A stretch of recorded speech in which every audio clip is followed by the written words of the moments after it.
আমরা C topic যেটা alpha scattering experiment সেটা নিয়ে পড়ব। আলফা স্ক্যাটারিং এক্সপেরিমেন্ট অ্যাকচুয়ালি রাদারফোর্ডের সাজেশনে রাদারফোর্ডেরই দুটো স্টুডেন্ট মানে জিজার অ্যান্ড মার্সটেন এই দুজন হচ্ছে এক্সপেরিমেন্ট করেছিলেন। সেই কারণে এই এক্সপেরিমেন্টটাকে অনেকে আবার জিজার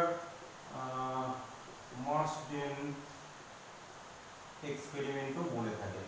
মানে অ্যাকচুয়ালি এই দুটো স্টুডেন্ট করেছিলেন, ঠিক আছে? এই দুটো স্টুডেন্ট করেছিল রাদারফোর্ডের সাজেশন, ঠিক আছে? তো আমরা রাদারফোর্ডের আলফা স্ক্যাটারিং এক্সপেরিমেন্ট বলি, যেহেতু রাদারফোর্ডের মানে নেতৃত্বে এটা হয়েছিল তাই তার নামটাই আসে আর কি। যাই হোক, এখান থেকে বিসমাথের যে এই 214 যে মাস নাম্বারের আইসোটোপ সেটা হচ্ছে একটা রেডিও অ্যাক্টিভ ডিকে করে, দ্যাট ইজ সেটা থেকে কিন্তু আলফা পার্টিকেল এমিশন হয়, ঠিক আছে? তো সেই আলফা পার্টিকেল উনি এমিশন করিয়ে এরকম শর্ট একটা জায়গা থেকে আলফা পার্টিকেল এমিশন করিয়ে এখানে সেটাকে একটা গোল্ড ফয়েলের উপর কিন্তু এইটা ইম্পোজ করছে। মানে এখানে মাঝখানে আরো ইনস্ট্রুমেন্ট আছে, এখানে কলিমেটার আছে যাতে বিমটাকে ইলেকট্রন বিমটাকে সোজা করে দেওয়া যায়, আলফা পার্টিকেল বিমটাকে সোজা করে দেওয়া যায়।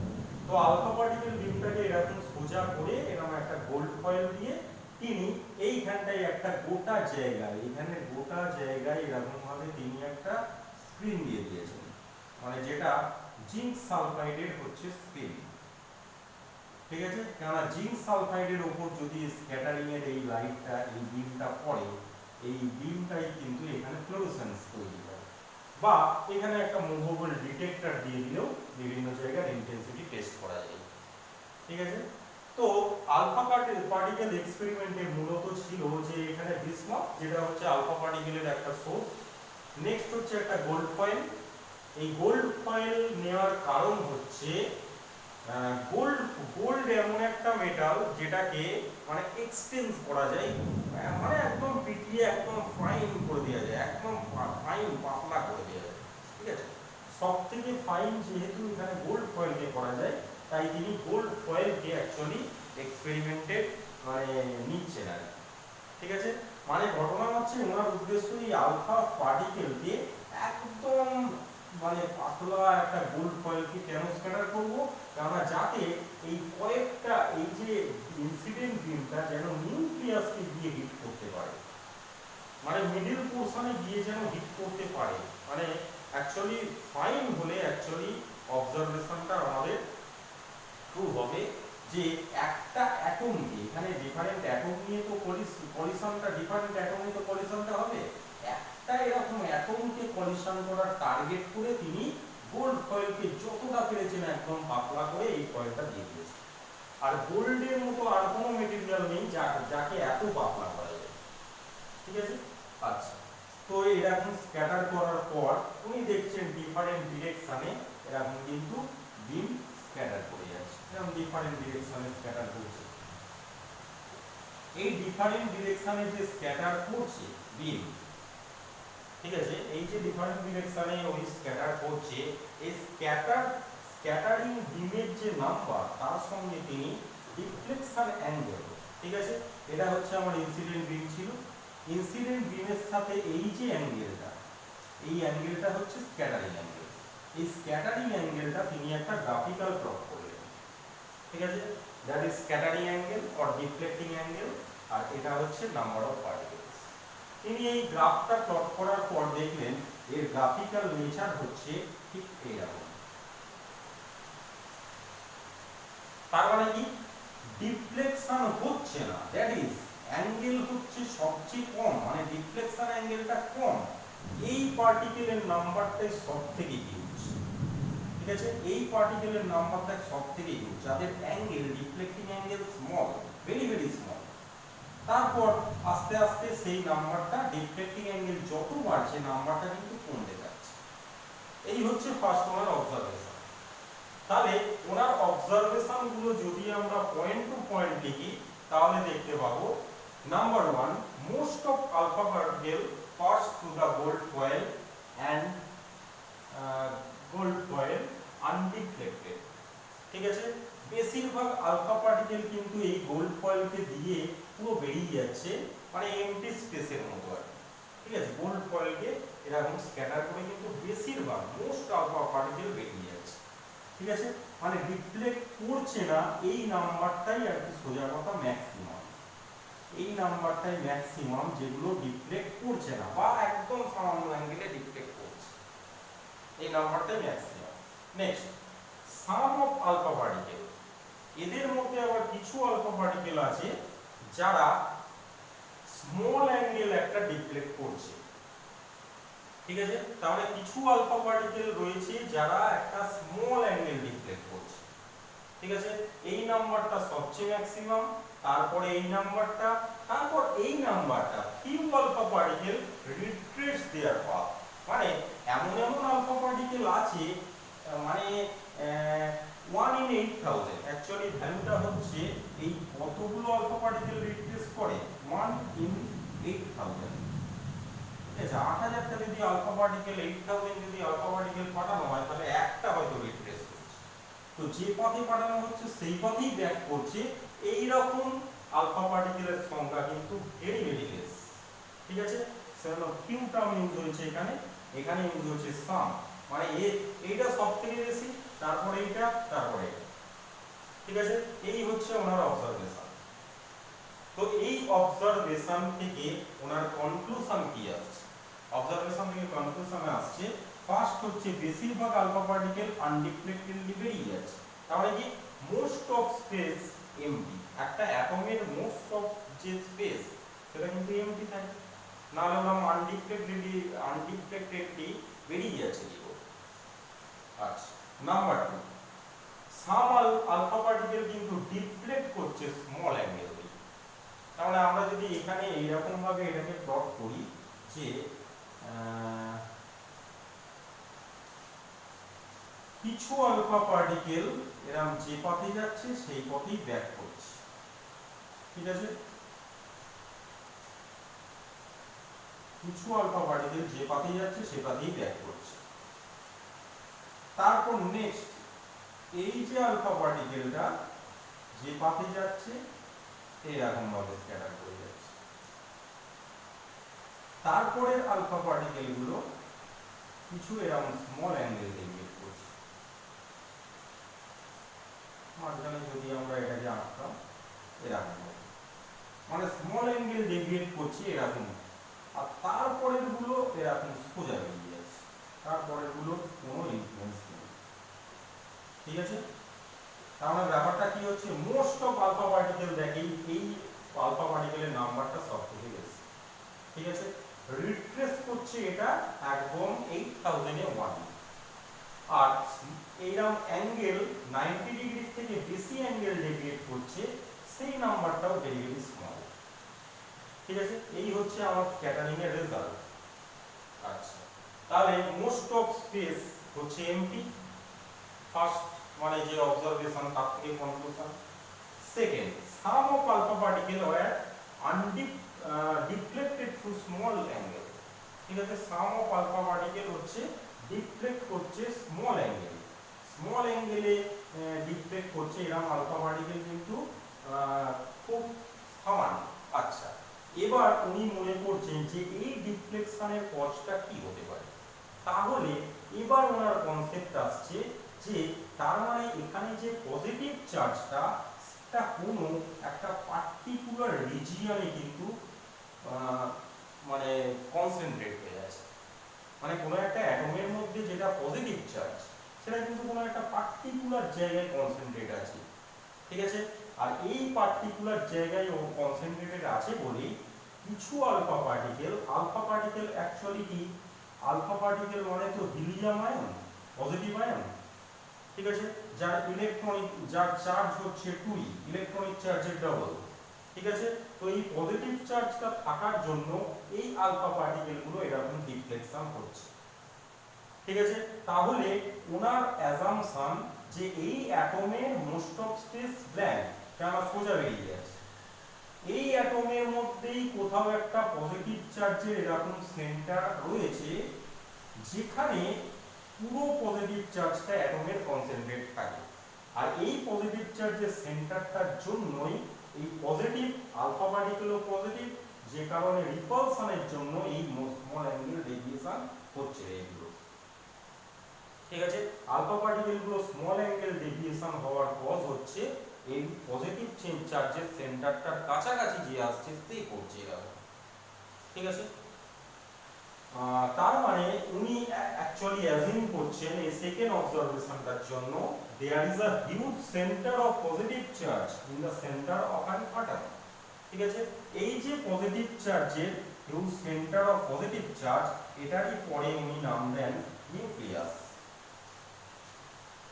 ঠিক আছে, তিনি তার মানে এক্সিস্টেন্স একটা দেখলেন যে অ্যাটমের মধ্যে একটা পজিটিভ চার্জের সেন্টার থাকে, ওই সেন্টারই ওই পজিটিভ চার্জের সেন্টারই অ্যাকচুয়ালি অ্যাটমটার গোটা পজিটিভ চার্জ কনসেন্ট্রেটেড থাকে, এবং এই গোটা পজিটিভ চার্জের যে সেন্টারটা তার নাম হচ্ছে উনি দিচ্ছেন নিউক্লিয়াস। আচ্ছা, নেক্সট হচ্ছে ওনার অবজারভেশন যে ফিউ আলফা পার্টিকেল রিট্রেস দেয়ার পাথ।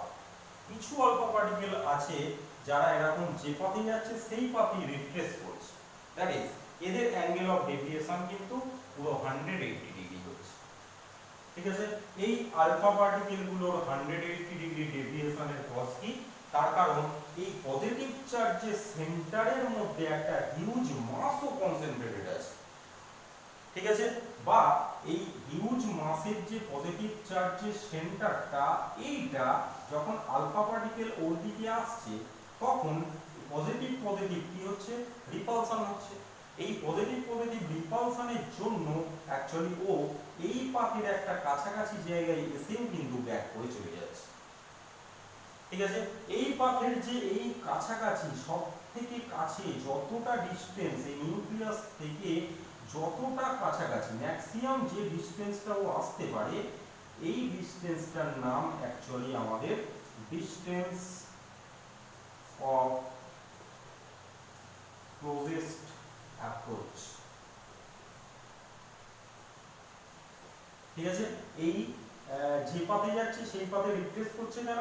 কারণ এই রিপালসিভ ফোর্সটা, এই পজিটিভ চার্জের সেন্টারটা রিপালসিভ ফোর্স, একটা স্ট্রং রিপালসিভ ফোর্স দিচ্ছে, যেটা আলফা পার্টিকেলকে কিন্তু রিপ্লেস করিয়ে দিচ্ছে। ঠিক আছে, তাহলে এই ফিউ আলফা পার্টিকেল রিপ্লেস কেন করেছিল? কেননা due to repulsive force of positive charge centre. Okay, আচ্ছা, তাহলে আমার নেক্সট এখানে ক্যালকুলেট দুটো টার্ম সম্পর্কে জানতে হবে, যেটা হচ্ছে ইমপ্যাক্ট প্যারামিটার। নেক্সট আমাদের দুটো টার্ম সম্পর্কে এখানে জানতে হবে, যেটার মধ্যে একটা হলো impact parameter, denoted by the symbol P. আর একটা জিনিস জানতে হবে এখানে, ডিস্টেন্স অফ ক্লোজেস্ট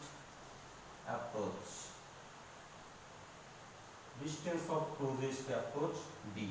এই বি আর ডি এই দুটো প্যারামিটারকে জেনে নিলে আমাদের রাদারফোর্ডের অ্যাকচুয়ালি এক্সপেরিমেন্টের যে পুরো অবজারভেশন কনক্লুশন গোটা ডিসকাশন শেষ হয়। আচ্ছা, ইমপ্যাক্ট প্যারামিটার তাহলে কি? ইমপ্যাক্ট প্যারামিটার মানে হচ্ছে দেখ, এইখানে পজিটিভ চার্জের অ্যাকচুয়ালি সেন্টারটা রয়েছে, এই পজিটিভ চার্জের সেন্টার থেকে যখন একটা আলফা পার্টিকেল এই ডিরেকশনে যাচ্ছে তখন পাথ রিপ্লেস করছে। আচ্ছা, যখন এইরকম যাচ্ছে এইরকম একটা রে গিয়ে দেখ এই জায়গা থেকে কিন্তু টার্ন নিয়ে এরকম ভাবে চলে যাচ্ছে। ঠিক আছে, তাহলে এই পজিটিভ চার্জের যে আমাদের সেন্টারটা আছে, এই পজিটিভ চার্জের এই সেন্টারটা থেকে ইনিশিয়াল যে ভেলোসিটি নিয়ে এই আলফা পার্টিকেলটা আসছিল, ইনিশিয়াল ভেলোসিটি, ইনিশিয়াল যে পাথটা, সেই ইনিশিয়াল পাথটা কোনটা? ইনিশিয়াল ট্র্যাজেক্টরি হচ্ছে এটা।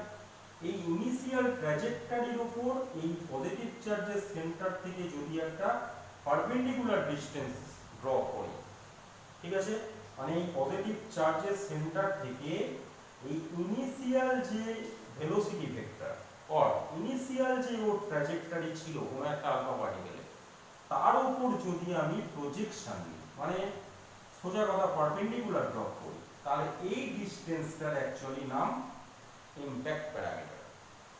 বোঝা গেল? তাহলে ইম্প্যাক্ট প্যারামিটার মানে কি? ইম্প্যাক্ট প্যারামিটার মানে হচ্ছে ইনিশিয়াল ভেলোসিটি ভেক্টরের উপর কোনো একটা নিউক্লিয়াসের যে সেন্টার আছে তার থেকে ইনিশিয়াল ভেলোসিটির উপর যেটা পারপেন্ডিকুলার ডিসটেন্স, সেই ভ্যালুটার নাম হচ্ছে ইম্প্যাক্ট প্যারামিটার। সেই ইম্প্যাক্ট প্যারামিটারটা ক্যালকুলেশন করে যেটা পাওয়া যাচ্ছে, ম্যাথমেটিক্যালি যদি ক্যালকুলেট করা হয়, যেটা আমাদের আউট অফ স্কোপ, সিলেবাস নেই, সিলেবাসে এটা একদমই থাকতে পারে না, তো সেই বি এর ভ্যালুটা হচ্ছে আমাদের এইটা। ঠিক আছে? এখানে ট্যান থিটার ক্ষেত্রে আমার থিটা অ্যাঙ্গেল যত ইনক্রিজ করছে, দেখ ইম্প্যাক্ট প্যারামিটার কিন্তু তত ডিক্রিজ করছে। ঠিক আছে? দেখ এইটার ক্ষেত্রে আমার সব থেকে কম ইম্প্যাক্ট প্যারামিটার, দেখ এই যেটা রিট্রেস করছে সেটার ক্ষেত্রে বি হচ্ছে আমার 0, বি 0 মানে দ্যাট ইজ বি কম মানে এই ভ্যালুটা কি হচ্ছে, থিটাটা গ্রেটার মানে এই ভ্যালুটা ইনক্রিজ করে যাচ্ছে, এটা ইনক্রিজ করছে মানে এটা ডিক্রিজ করছে, মানে tan এর সঙ্গে tan থিটা বাই 2 এই ফ্যাক্টরের সঙ্গে বি এর সোজা কথা ইনভার্স রিলেশন। ঠিক আছে? যত থিটা অ্যাঙ্গেলটা গ্রেটার হবে বা যত থিটা অ্যাঙ্গেল লেস হবে তত ইম্প্যাক্ট প্যারামিটার বেশি হবে। ঠিক আছে? ইম্প্যাক্ট প্যারামিটার বেশি মানে দেখ এই রেটার জন্য এই পারপেন্ডিকুলার ডিসটেন্সটা দেখ এতখানি হয়ে গেল, পারপেন্ডিকুলার ডিসটেন্সটা এতখানি হয়ে গেল মানে ইম্প্যাক্ট প্যারামিটার কিন্তু দেখ এত বড়। ঠিক আছে? তো ইম্প্যাক্ট প্যারামিটার ইনক্রিজ কার সাথে করে? tan থিটা বাই 2 এর ইনক্রিজ বা ডিক্রিজের সঙ্গে, এইটা অ্যাকচুয়ালি ভ্যারিয়েবল ফ্যাক্টর। আর কি হচ্ছে এই আলফা পার্টিকেলের actually kinetic energy 1/4 pi epsilon naught আমরা জানি জেড স্কয়ার। জেড স্কয়ার কি না, জেড হচ্ছে আমাদের অ্যাটমিক নাম্বার, তাহলে অ্যাটমিক নাম্বার যদি জেড হয় তাহলে আমার নিউক্লিয়াসের চার্জটা কত? প্লাস জেড, তো সেই থেকে জেড কথাটা টার্মটা আসছে। আচ্ছা, নেক্সট আমরা কিন্তু ইম্প্যাক্ট প্যারামিটার শুধু ম্যাথমেটিক্যাল এক্সপ্রেশন লিখে দিলাম, কিন্তু আমাদের ডিসটেন্স অফ ক্লোজেস্ট অ্যাপ্রোচ কিন্তু পুরো ক্যালকুলেশন সমেত আমাদের সিলেবাসে আছে। ঠিক আছে?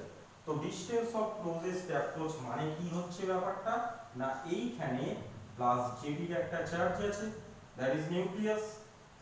এই ডিসটেন্স থেকে আমাকে আলফা পার্টিকেল ম্যাক্সিমাম আমাকে এই ডিসটেন্স অবধি আসতে পারছে, তার বেশি কিন্তু পাচ্ছে না। এই ডিসটেন্সটার নাম actually distance of closest approach. আচ্ছা, এই ইনিশিয়াল যে আলফা পার্টিকেলটা যে কাইনেটিক এনার্জি নিয়ে আসছে সেটাকে আমরা ধরে নিচ্ছি এখানে কে। ঠিক আছে? আচ্ছা, এই পজিটিভ চার্জ, এই পজিটিভ চার্জকে, এই যে পজিটিভ চার্জ এখানে এলো, পজিটিভ চার্জ এখানে কত এসেছে? +2, এই জেডি আর +2 রিপালসিভ ফোর্স দেবে, ঠিক সেই রিটার্ডিং পোটেনশিয়ালের মতো, স্টপিং পোটেনশিয়ালের মতো ব্যাপারে। ঠিক আছে? তো এটা পজিটিভ চার্জ, এটাও পজিটিভ চার্জ, একে রিটার্ডিং পোটেনশিয়াল দেবে, তাহলে এর যে কাইনেটিক এনার্জি, এর রিটার্ডিং পোটেনশিয়ালের জন্য ও কি করবে? ব্যাক করে এদিকে রিট্রেস করবে। ঠিক আছে? তো এই রিটার্ডিং পোটেনশিয়াল এনার্জিটা ও অ্যাকচুয়ালি কত দিচ্ছে আমরা জানি। পোটেনশিয়াল এনার্জির এক্সপ্রেশন আমরা ইন কেস অফ ইলেকট্রোস্ট্যাটিক্স পড়েছি 1/4 pi epsilon naught q q by r square, q q by r square. এবার এই পোটেনশিয়াল এনার্জিটার এক্সপ্রেশন আমি এখানে যদি ইউজ করি তাহলে কি হবে? 1/4 পাই এপসিলন নট কিউ, এখানে ক্যাপিটাল কিউ মানে প্লাস জেডি, স্মল কিউ মানে +2 আর স্কয়ার, আর স্কয়ার মানে আমার কি এখানে ডি স্কয়ার। আচ্ছা সরি, এটা কিন্তু ফোর্সের ফর্মুলা ছিল, পোটেনশিয়াল এনার্জি কিন্তু আমার আর টার্ম ছিল, আর শুধু আর ছিল দেখুন পোটেনশিয়াল এনার্জি, কারণ পোটেনশিয়ালের ডিপেন্ডেন্স কিন্তু আর এর উপর, আর স্কয়ারের উপর নয়। ঠিক আছে? তাহলে এটা ডি স্কয়ার নয়, তাহলে অনলি ডি করব।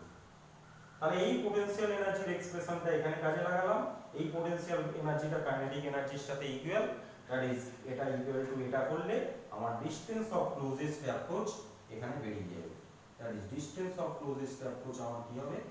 1/4 pi epsilon naught 2z square by k। তো this is the formula of distance of closest approach.